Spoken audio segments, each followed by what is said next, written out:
Ya, assalamualaikum warahmatullahi wabarakatuh. Selamat siang. Nah, teman-teman, hari ini kita dalam pembelajaran analisis artikel ilmiah.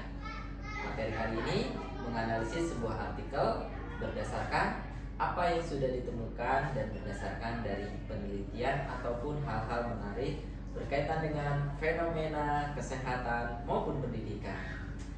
Nah, kita panggil saja Afis dan Nesya. Halo Afis dan Nesya, Halo Pak. gimana kabarnya? Sehat puji Tuhan. Alhamdulillah. Afis bagaimana kabarnya? Alhamdulillah. Nah, pada hari ini kalian sudah siap berbagi ya apa yang sudah kalian analisis berdasarkan artikel yang sudah kalian temukan. Oke, Nesya dan Afis itu rencananya kalau Nesya berkaitan dengan pendidikan nih, pendidikan yang sedang berlangsung di Indonesia. Yang disorotinya yaitu berkaitan dengan pendidikan di pedalaman. Dan Afis berkaitan dengan dampak buruk junk food. Ini sangat relevan sekali dengan situasi dan kondisi yang sedang kita hadapi saat sekarang ini. Dan kita penasaran nih, apa sih sebenarnya isi artikel yang akan Nesya dan Afis sampaikan. Hasil analisisnya seperti apa ya, dan apa yang ditemukan, hal-hal menarik apa yang ada di dalamnya. Mungkin sebagai pembukaan awal, mengapa Nesya tertarik untuk menganalisis artikel itu? Saya tertarik untuk menganalisis artikel tentang pendidikan itu karena yang dapat kita temui di waktu yang sekarang ini itu masih banyak sekali daerah pedalaman yang masih kekurangan tenaga pendidikan ataupun kualitas pendidikannya. Jadi menurut saya ini adalah hal yang menarik untuk dibahas.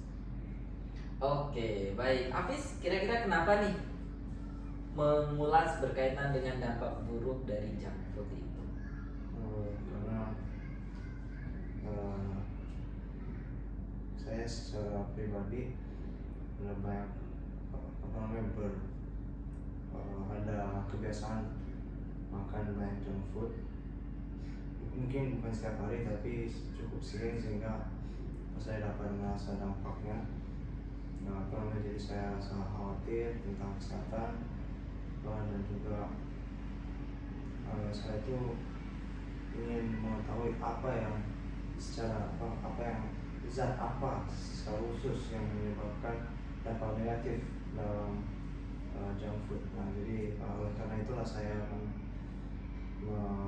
memilih untuk meneliti tentang analisis artikel tentang junk food, dampak buruknya junk food. Oke, baik.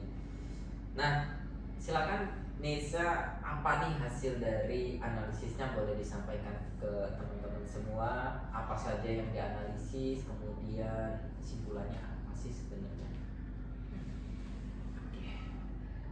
Jadi saya menganalisis artikel yang berjudul Pengaruh Pendidikan Terhadap Kualitas Anak Pedalaman. Nah, bukan rahasia lagi nih bila anak-anak yang tinggal di daerah pedalaman sangat sulit mendapatkan kehidupan yang layak seperti anak-anak pada umumnya. Mereka kesulitan mendapat air bersih, mengenyam pendidikan sesuai batas kelayakan pendidikan di Indonesia seperti anak-anak lainnya, dan juga sulit mengikuti perkembangan zaman yang ada. Nah, tidak hanya itu saja, mereka bahkan tidak mengenal alat komunikasi seperti telepon genggam, tablet, laptop, dan lain-lain, atau sarana pendidikan yang lain. Nah, hal pokok yang menjadi sorotan utama yaitu betapa sulitnya mereka mendapat pendidikan yang layak dan mengenyam pendidikan 12 tahun seperti pendidikan anak-anak pada umumnya di kota-kota besar. Pada faktanya, semua tak salah mereka. Kesulitan mereka menjangkau lokasi sekolah menjadi masalah karena mereka harus mengarungi sungai, mereka harus menyeberangi hingga berkilo-kilometer dan berjalan kaki. Bahkan ada pula yang tak memakai alas kaki. Nah, itu merupakan penghambat bagaimana mereka bisa sampai di tempat pendidikan. Nah, maka dari itu dapat disimpulkan bahwa kurangnya tenaga pengajar di pedalaman karena sulitnya mencari pengajar yang mau mengajar di daerah tersebut juga sangat disayangkan. Padahal kualitas seseorang itu diukur melalui beberapa jauh pendidikan yang dicapai, karena kualitas seseorang lulusan SD pasti berbeda dengan kualitas seorang yang lulus secara sarjana. Nah, sehingga dapat disimpulkan bahwa pendidikan sangat mempengaruhi kualitas seorang anak pedalaman.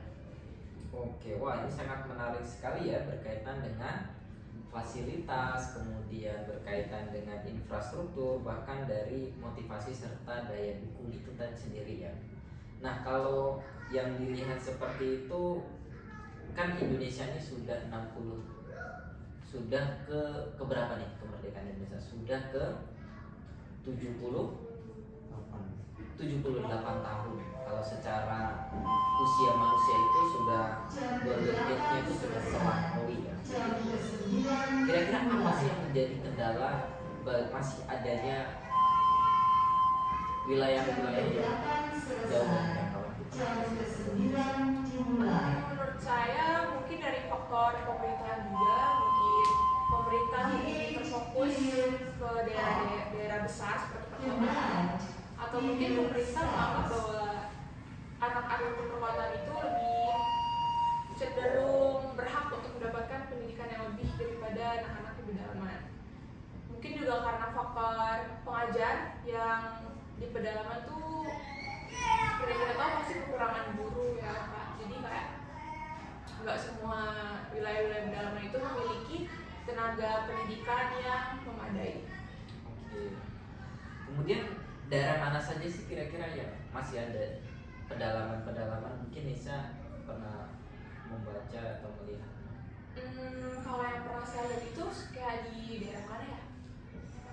Misalnya saja di Papua, itu masih banyak kan pedalaman-pedalaman, jangan kan di pedalaman, bahkan di kota-kota pusatnya saja kadang entah itu infrastruktur pembangunan untuk lingkungan juga masih kurang. Jadi dan juga itu mempengaruhi bagaimana kualitas pendidikan di pedalamannya. Oke, padahal Papua adalah provinsi penghasil emas ya. Oke, mungkin kita sambil ke Afis. Afis, ini pertanyaan yang berkaitan dengan pendidikan. Kira-kira kalau Afis melihat dengan situasi kondisi seperti itu, apa nih peran atau pesan untuk pemerintah, ataupun Afis ingin memberikan pesan kepada siapa nih dengan melihat bahwa masih ada loh pendidikan di Indonesia yang kurang daya dukungnya, dari fasilitas, dari tenaga pendidik, pengajaran, bahkan infrastruktur yang mendukung. Menurut saya hal yang pertama yang pemerintah harus lakukan itu bukan penaikan kualitas pendidikan, tapi pemerataan kualitas pendidikan. Karena walaupun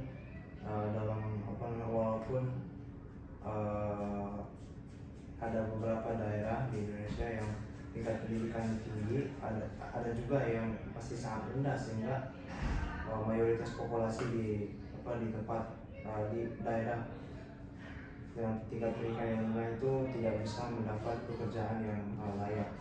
Nah, dan oleh karena itu kemiskinan dan juga kesejahteraan sosial masih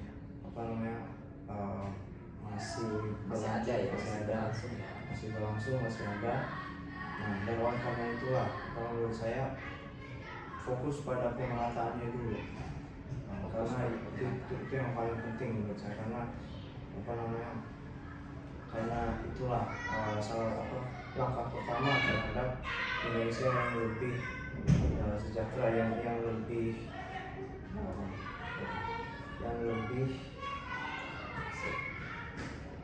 apa? Adil, yang lebih adil sesuai dengan gagasan dari Pancasila kita ya, keadilan sosial bagi seluruh Indonesia. Jadi untuk ukuran keadilan mungkin kita melihat masih perlu dimaksimalkan, harus diratakan semua. Oke, baik, sangat menarik sekali, dan ini adalah calon-calon penerus dan calon pemerintahan yang nanti kalian akan menempati posisi-posisi sangat menarik sekali untuk memajukan bangsa dan negara kita. Selanjutnya Afis, ini berkaitan dengan selain dari kualitas dari pendidikan, kita juga masuk ke dalam kualitas dari konsumsi ataupun asupan, karena daya pikir kita itu didorong dan didukung oleh apa asupan-asupan yang masuk yang memberikan energi, ya kan? Energi. Nah, salah satunya itu berkaitan dengan makanan, dan Hafiz berkaitan dengan junk food. Silakan Hafiz, apa nih hasil dari analisis artikel ini? Agak kuat mungkin soalnya Hafiz. Junk food atau makanan cepat saji itu sejak mungkin dari tahun 2010-an itu mulai sangat populer di Indonesia, tetapi bukan Indonesia, jadi seluruh dunia mulai populer. Lebih sekarang yang dijual di 7-Eleven di sini, atau di Alfamart atau di Indomaret di Indonesia itu kebanyakannya seperti makanan cepat saji seperti keripik kentang atau potato chips, terus ada juga Indomie, ada pop mie, hal yang seperti itu. Dan oleh karena itu banyak toko yang menjual makanan cepat saji, junk food semakin menjadi populer. Kan kebanyakan orang itu sibuk, jadi mereka tidak ada waktu atau mereka kekurangan waktu untuk memasak makanan sendiri, seperti bikin nasi. Mereka kekurangan waktu untuk memasak nasi, dan karena itu mereka memilih untuk membeli makanan cepat saji dari toko seperti 7-Eleven dan lain-lain. Nah, menurut saya junk food itu sebenarnya tidak terlalu berdampak pada kesehatan. Namun jika makan terlalu banyak, maka dampak itu akan segera dirasakan, karena kita makan terlalu banyak dan ada banyak zat-zat yang berbahaya pada tubuh jika setiap hari makannya. Oleh karena budaya kesibukan pada zaman globalisasi di Indonesia dan juga di seluruh dunia, lebih banyak orang daripada masak di rumah, mereka keluar untuk beli makanan cepat saji. Saya sering lihat pada setiap pagi-pagi atau siang yang SMP SMA sering keluar untuk beli makanan cepat saji di Sevel. Saya jarang melihat siswa SMP SMA yang bawa bekal sendiri. Mungkin ada beberapa orang, tapi itu bukan mayoritasnya. Mayoritasnya mereka pergi ke Sevel dan membeli makanan saji. Saya agak khawatir tentang hal tersebut. Namun saya tidak ada yang saya lakukan, jadi saya tidak bisa. Namun saya agak khawatir. Dan tingkat kegemukan itu juga mulai meningkat dalam zaman ini. Dan itulah merupakan salah satu motivasi dan sebab dan alasan saya ingin menganalisis artikel tentang dampak buruknya junk food. Oke, baik. Nah, kalau pandangan Nisa, tadi kan kalau katanya secara penelitian junk food itu tidak memiliki dampak buruk yang signifikan, ya, dalam artian kalau dia tidak berlebihan, mungkin seperti itu ya, tadi ya Hafiz ya. Kalau itu kan dari penelitian tidak ada dampak buruk ya, hanya jangka panjang. Nah, kemudian kalau Nisa melihatnya seperti apa nih? Junk food itu perlu dihindari atau perlu dibatasi atau perlu dimaksimalkan? Silakan kalau Nisa lihatnya bagaimana? Menurut saya tentu junk food itu bukan makanan yang dianjurkan untuk dimakan sesering itu. Jadi kayak kadang orang tuh nggak mau makan junk food gitu, tapi kayak misalnya nih udah malam hari kan biasanya makanan yang kayak disajiin sama restoran itu nggak selalu sampai malam bukanya. Jadi biasanya itu tersedia itu yang buka 24 jam. Jadi pada malam hari itu kebanyakan orang nggak bisa milih makanan sehat gitu yang ada. Jadi oh ternyata cuma ada satu opsi nih, KFC atau McD. Dan menurut saya sendiri itu bukan hal yang salah, tapi memang harus dibatasi. Jadi jangan setiap saat makanan McD terus, KFC terus. Kita juga harus memberi tubuh kita itu kan makanan-makanan sehat seperti sayuran. Seimbang gitu ya. Iya, jadi ya bila mau makan junk food itu pasti saat pada waktu tertentu saja, saat tidak mendapati makanan yang sehat seperti sayuran. Kalau tidak ada makanan-makanan lain, apa boleh buat gitu ya? Iya, daripada nggak makan lebih baik bolehlah makan junk food. Tapi junk food itu sekarang bukan lagi menjadi pilihan alternatif ataupun keterpaksaan, ya kan? Fenomena yang saat sekarang ini itu berkaitan dengan kebiasaan tadi, pola, ya kan? Habis kira-kira pesan apa nih yang bisa disampaikan? Karena suatu saat kalian juga itu ketika mahasiswa itu sudah tidak ada, suatu saat kalau mahasiswa sudah mandiri begitu ya, itu ada masanya ya Pak, ada masanya itu kita tidak mau makan apa-apa selain makanan junk food dan sebagainya begitu ya. Mungkin ada masanya. Kira-kira pesan apa yang Hafiz ingin berikan supaya seimbang begitu antara konsumsi yang diasup oleh tubuh itu bagaimana? Untuk menurut saya tentu jika junk food itu dimakan secara sering itu akan berdampak negatif pada kesehatan tubuh. Namun seperti yang saya katakan sebelumnya, pada zaman sekarang banyak orang yang sibuk sehingga mereka tidak ada, mereka kekurangan waktu untuk memasak makanan sendiri. Pesan saya adalah untuk mencari keseimbangan. Misalnya kalau misalnya setelah pekerjaan atau setelah sekolah, setelah kuliah, jika ada waktu silahkan lebih baik masak makanan sendiri karena itu lebih bernutrisi dan juga bisa ya, jika masak sendiri bisa meningkatkan kemampuan untuk berhidup mandiri. Nah itu namun jika nggak ada waktu silahkan beli junk food karena tentunya daripada tidak makan apa-apa, makan junk food itu pilihan yang lebih baik.